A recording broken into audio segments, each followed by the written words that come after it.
Sejam muito bem-vindos ao canal Espiral Inversa. Informação baseada em fatos reais, imparcial e não dogmática.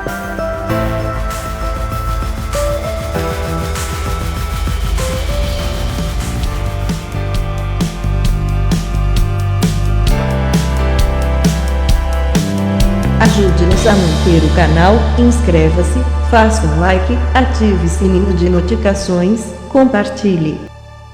É muito importante para nós, ficamos gratos.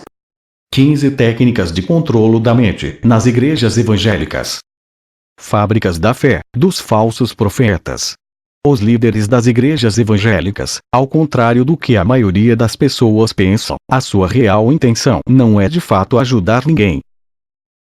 Face à atual situação socioeconômica, falta de informação, analfabetismo funcional, pobreza e mente debilitada das populações, ditas desfavorecidas, líderes evangélicos, aproveitando-se desses fatos, criam as fábricas da fé. Para além de outras técnicas, usam a técnica da indução do medo, que tem a capacidade de infligir medo nas pessoas, como forma de manipulação de consciência. Essa técnica pode se tornar perigosa, dependendo da intensidade do medo, levar as pessoas à incapacidade de pensar, ou mesmo levá-las à loucura. A indução do medo é simplesmente a capacidade de fazer com que as pessoas se sintam assustadas de alguma forma. Exemplos: medo de ir para o inferno, fim do mundo, Jesus está vindo, o mundo real é imundo, e outras falsidades. A técnica de indução do medo causa alucinações, que força as pessoas a testemunhar algo que só elas podem ver e sentir. Porém, esses supostos apóstolos de Deus vão mais longe nos seus pensamentos maquiavélicos. Para manipular os fiéis, usam técnicas de hipnose como forma de manipulação da consciência, tornando as pessoas a pensar e agir como autômatos irracionais, incapacitando as pessoas de ter pensamento crítico e capacidade de raciocínio. Aí nasce o rebanho. Um equívoco popular sobre a hipnose é que ela envolve um estado de sono, no qual o sujeito é secretamente forçado a adotar pensamentos e comportamentos que, de outra forma, seriam adversos. O estado de transe pode, e geralmente é induzido por hipnose enquanto o sujeito está bem acordado. Quando a hipnose é combinada com a programação neurolinguística, ela pode, e muitas vezes resulta, na alteração das ideias, crenças e comportamentos de uma pessoa. Os indivíduos sob hipnose geralmente permanecem profundamente conscientes de seus arredores, e podem nem saber que estão em estado hipnótico. Como o transe é um estado mental regularmente usado nos cultos, fica difícil saber quando as pessoas estão entrando e saindo dele. A hipnose é essencialmente um estado mental, geralmente induzido por um procedimento, conhecido como indução hipnótica, com autossugestão. Como funciona? O estágio de hipnose é composta por 5 estágios: introdução, indução, aprofundamento, sugestão e despertar. Esses 5 estágios são usados na maioria dos cultos das igrejas evangélicas. As técnicas hipnóticas empregadas durante os cultos servem para consolidar ainda mais as crenças cristãs nas mentes dos súditos cristãos, demonstrando assim o pacote religioso, mentalmente manipulador oferecido pela religião cristã. Para que a hipnose funcione na prática, usam 4 critérios: a crença, a imaginação, a convicção e a expectativa. Fazendo acreditar aqueles que frequentam a igreja que os pastores ou pregador está falando a palavra de Deus, com implicações psicológicas muito poderosas, e satisfaz os primeiros, alcançando os desejos ocultos da seita. Além disso, a imaginação do frequentador da igreja está envolvida, quase todo o tempo, durante o culto, durante o canto e a oração. O fiel está convencido de que o culto da igreja é permeado pelo Espírito de seu Deus, o que leva à expectativa de que eles sentirão o Espírito. Na verdade, a alegria que se obtém por sentir o Espírito pode ser pouco mais do que o prazer e a catarse de entrar em transe. Não há quase nada neste mundo que inspire mais convicção que as crenças religiosas. O subconsciente tem dificuldade em distinguir entre fantasia e realidade, e é por isso que nossos sonhos parecem irreais na época. Este é o dilema enfrentado pela mente consciente do crente. Pode-se ver a mente subconsciente como a porta de entrada para nossa mente consciente, permitindo que ela seja manipulada para acreditar em coisas que de outra forma seria irracional. Aqui reside o poder da indução hipnótica, quando se trata de mudar, moldar ou manter crenças irracionais e doentias. A música e cânticos usados nos cultos é um instrumento extremamente eficaz para a indução de transe. Não é de admirar que canções e hinos tenham desempenhado um papel cada vez maior na adoração cristã, especialmente as igrejas evangélicas, e as chamadas igrejas carismáticas ou de novos investigadores, já que essas igrejas carecem da arquitetura inspiradora de suas contrapartes católicas. Essa indução é muito inteligente, pois envolve as sugestões que mais tarde serão reforçadas, no estágio de sugestão ou pregação, e portanto, o canto congregacional teria um efeito de duas pontas. Em primeiro lugar, induziria o transe, e em segundo lugar, serviria de base para sugestões repetidas. Música solo, ou coral de música especial, muito focada na mensagem ministerial do dia. A energia é atenciosa e específica. A música pode ser familiar, mas precisa de conteúdo lírico e estilo musical cuidadosamente escolhido para iniciar a conversa. Mais uma vez, é possível ver o uso da repetição, e nesse caso, a música está sendo inteligentemente colocada como uma continuação da conversa, que repetirá a mesma mensagem. Um dos segredos da indução hipnótica bem-sucedida é o uso da repetição. Se nos dizem algo repetidamente, podemos não estar necessariamente convencidos de sua verdade. No entanto, se tivermos uma crença pré-estabelecida, e a repetição tiver como objetivo reforçar essa crença, ela fará com que o sujeito concorde mentalmente com a sugestão repetida várias vezes, causando uma submissão quase subliminar baseada no ritmo. Isso é o que muitos cristãos chamam de submissão ao espírito, mas, na realidade, é mais do que provável, nada mais do que submeter-se a sugestões hipnóticas que reforçam sua crença pré-estabelecida. Muitos pastores ou pregadores incorporam a letra da música na mensagem, ou captam uma ideia da música que acabou de ser executada, para incorporar a ideia mais profundamente. A canção de oferenda destinada a elevar, divertir e lembrar os congregantes do tópico do dia. Durante esse período, o pregador ou pastor estará dizendo algo como: dê a Deus, dê a Jesus repetidamente. Afinal, ele sofreu imensamente e morreu por você. O mínimo que você poderia fazer é dar a ele dinheiro, certo? A verdade é que uma revelação tão chocante quanto isso pode ser para alguns cristãos: Jesus não recebe o dinheiro. Com os crentes já em um estado altamente sugestionável, a pressão dos colegas, e as sugestões repetidas, dê a Deus, coloca a pressão consciente e subconsciente no congregante para pagar o dinheiro à igreja. Obviamente, nem todas as igrejas passam em torno de um prato de coleta, algumas apenas têm um envelope na frente do banco, para que o frequentador da igreja possa doar anonimamente. No entanto, a placa de coleta é comum o suficiente para ser mencionada.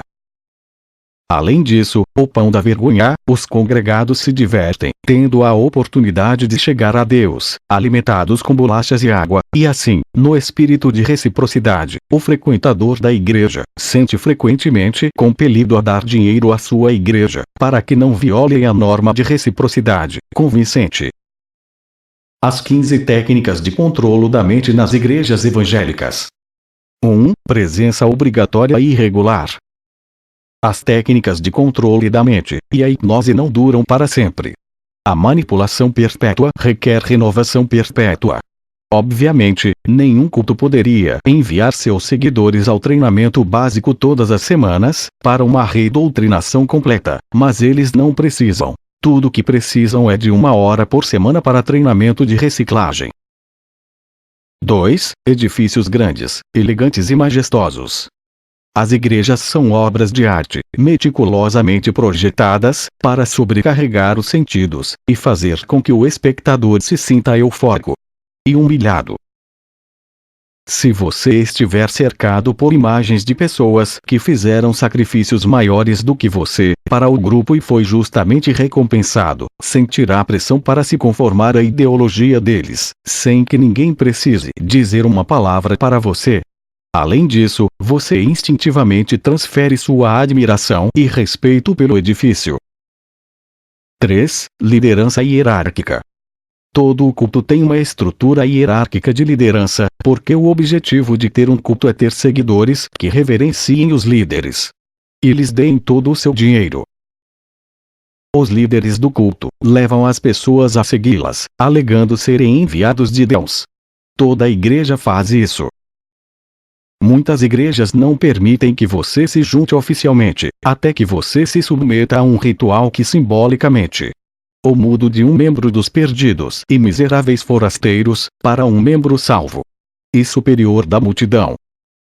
Mas você só poderá ser um seguidor na extremidade servil da estrutura de autoridade, em forma de pirâmide. A única maneira de se tornar um líder é começar seu próprio culto, ou subir seu caminho. Isso empilha as fileiras, com os verdadeiros crentes que defenderão o líder, e darão legitimidade à sua autoridade social. 4. Líderes carismáticos. A maior bandeira vermelha que você pode estar envolvido com um culto é se a organização gira em torno de um líder profissional carismático. Quando você vai à igreja, senta-se e ouve um profissional de marketing carismático dar um inferencial de 45 minutos. Mesmo que todos, desde o pregador até a congregação, tenham as melhores intenções, o resultado final é o mesmo. As pessoas pobres são enganadas com seu dinheiro, e o líder carismático vive como um semideus cercado por seguidores obedientes. 5. Estimulação de transe. Quando você entra na igreja ornamentada no domingo de manhã, uma das primeiras coisas que acontece é que você canta hinos com a congregação. A música majestosa, combinada com o edifício majestoso, e a emoção de realizar uma ação em uníssono com outros membros da multidão, levará você a um estado de transe que o tornará suscetível à hipnose. Se você está cantando sobre ser voluntariamente obediente, está apenas hipnotizando a si mesmo, e hipnotizando as pessoas ao seu redor, ouvindo você cantar sobre a virtude da obediência voluntária, servidão, sacrifício e fé. Mesmo que essa não seja a intenção, esse é o resultado. Mesmo que você não saiba que está acontecendo, está acontecendo. Mesmo que todos fossem avisados e soubessem que isso estava acontecendo, ainda funcionaria em alguns dos participantes. 6. Exercícios repetitivos e consequências para a não conformidade. Além de cantar, um bom culto exigiria que suas vítimas realizassem exercícios físicos rotineiros como marchar, dançar, ajoelhar-se ou bater palmas. No momento em que você participa de um exercício, está sendo obediente. Você não se ajoelhou, ou marchou, ou bateu palmas. Você seguiu uma ordem sem pensar nisso, e quanto mais você faz isso, maior a probabilidade de fazê-lo novamente. Eventualmente, o líder carismático não pedirá para você fazer ginástica. Ele vai pedir dinheiro, ou um favor. O que é mais interessante do que isso, no entanto? Se você conseguir acostumar um grupo de pessoas a seguir suas ordens e agir em uníssono, poderá dar uma ordem a todo o grupo, e elas agirão em uníssono. Isso daria a você o poder de dizer a um grupo de pessoas para construir uma casa, ou queimar uma casa. 7. Separar os crentes, a multidão, dos não crentes. É prática comum que os cultos digam a seus recrutas que o mundo pode ser dividido em dois tipos de pessoas: aqueles que estão dentro do grupo e aqueles que estão fora do grupo. As pessoas dentro do grupo são sempre salvas e admiráveis. As pessoas de fora do grupo estão sempre perdidas, indignas e detestáveis. Se você acredita nisso, baseará sua identidade na sua afiliação ao grupo, e não desejará passar tempo com pessoas cuja percepção mais clara da realidade possa comprometer sua fé no grupo. 8. O chamado à ação é entrincheirar-se no grupo, e basear sua vida em sua doutrina. A igreja pode ser muito divertida. E você pode experimentar muitos momentos genuínos de felicidade com as pessoas que ama, mas a agenda da manhã de domingo sempre se concentra na pregação. O objetivo da pregação é entregar uma mensagem, e a mensagem é que você precisa basear sua autoestima na sua participação no grupo e demonstrar obediência à ideologia do grupo. Você disse que isso a aproximará de Deus. Principalmente, o aproxima do grupo e do prato de oferendas. 9. O líder carismático manipula suas emoções. Os líderes carismáticos tentarão hipnotizar você com a maneira como se vestem e falam. Eles culpam você. Eles fazem promessas impossíveis e ameaças terríveis. Eles agitam a multidão em um frenesi vulnerável e irracional, antes de entregar um ultimato. 10. Você recebeu um ultimato. O objetivo de todo culto é chegar ao momento em que o líder carismático faz um chamado à ação. O pedido de ação é dar dinheiro, levar seu compromisso com o culto para o próximo nível, humilhar-se ou, pelo menos, honrar aqueles que o fazem. Isso é manipulação descarada e funciona. Líderes de cultos assustadores sabem disso, e pitorescos pastores suburbanos sabem disso. 11. Você é incentivado a se humilhar e a imitar os outros. Se um líder de culto pode convencer seu rebanho de que ele tem mais autoridade espiritual, que eles são indignos aos olhos de Deus, então o seu controle sobre eles é quase garantido. Então os seguidores terão total confiança em seu líder. Quando ele lhes disser que o único caminho para a salvação é fazer o que o culto lhes pedir. 12. Você pediu dinheiro, e seu valor está atrelado à quantidade de dinheiro que você dá. A maioria dos líderes da igreja não espera que todos os membros da congregação dediquem suas vidas à igreja como um culto duro. Muitos pregadores ficam felizes se conseguirem que todos ponham dinheiro no prato de coleta toda semana. Isso é tão antiético quanto vender às pessoas bilhetes de loteria falsos. Se eles exigem dinheiro de você, e ameaçam você e sua família por não pagarem, então você pode ter ainda mais certeza de que eles apenas querem seu dinheiro. 13. Socializar com a multidão. A maneira mais eficaz de controlar as mentes de um grupo de seguidores seria trancá-los em um complexo isolado, onde o líder carismático poderia controlar todos os aspectos de suas vidas, como os militares fazem com seus membros. Nos subúrbios, isso não é possível. Portanto, o truque é manter seu grupo unido o máximo possível, e fazer com que se afastem voluntariamente do resto da sociedade, tanto quanto possível. Não estamos dizendo que, se você sair com seus colegas de boliche, quando não estiver jogando boliche, isso significa que você está formando um culto. Mas quando um líder carismático organiza eventos constantes que mantêm seus doadores unidos, você pode prever o resultado. 14. Usando técnicas de doutrinação, em seu próprio tempo. E policiando seus pares. As igrejas dizem para você ler a Bíblia constantemente e encher sua casa com mercadorias com temas bíblicos. Se eles conseguirem que você coma, durma e respire a doutrina da igreja, você se tornará seu próprio vendedor de óleo de cobra. Então você fará o trabalho do líder carismático de manipulá-lo para ele. 15. Recrutamento. Os cultos precisam de um fluxo constante de novas vítimas para financiar o estilo de vida do líder carismático. Agora que você já sabe como funcionam as igrejas evangélicas, se ainda assim continuar insistindo em permanecer dentro da seita, você está com um problema grave de cegueira mental, vivendo no mundo irreal.